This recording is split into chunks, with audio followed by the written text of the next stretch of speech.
Has anybody had Duxbury Cider here before? Yeah, okay. So what we do here is just production. We don't have any retail space yet. We just finished this facility. Let's say we got it operational probably in October last year, so it's fairly new. We have one product in the LCBO, but mostly bar sales. Our plan is eventually to have a retail facility. You drove by that dilapidated barn. We actually have a cider named after it. It's called the Tilted Barn. This summer that barn will no longer be tilted. It's going to be a hole in the ground. We're going to take it down. And that's going to be the site for our retail facility. I can explain the ciders very briefly. So we do three right now, three main brands. Every once in a while I'll do especially one-off, but I don't have any of those available right now. So those of you who know the Duxbury Cider and have had it before in bars, you're actually drinking the Heritage 1650. Our main cider now is called the Cider Original.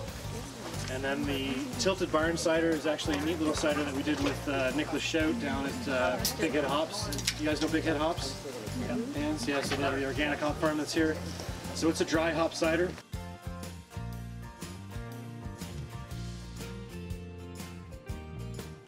Our little fermentation facility. It's only 1,000 square feet, but we have 32,000 liters of fermentation space, which is these 4 big tanks here.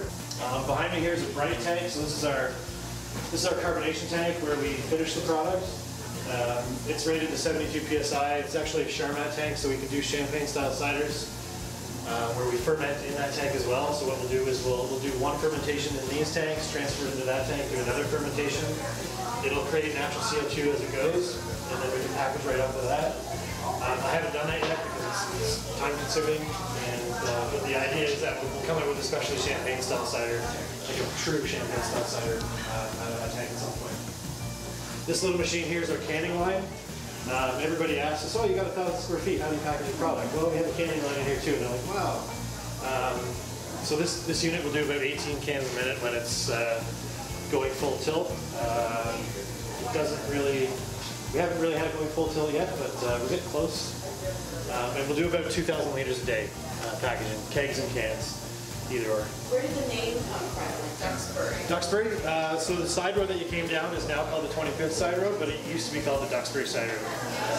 So whenever this area was settled, it was the Duxbury family that probably had the farm on this road, so Duxbury Cider Road, yeah. You also notice we have a logo. It's the horse and wagon. So you're going to be driving, if you drive down the road again, down the bottom of the hill, there's an orchard. It'll be on your right. There'll be a barn with an old wagon in front of it. That's where we got the inspiration for that. So just kind of going back to the old times.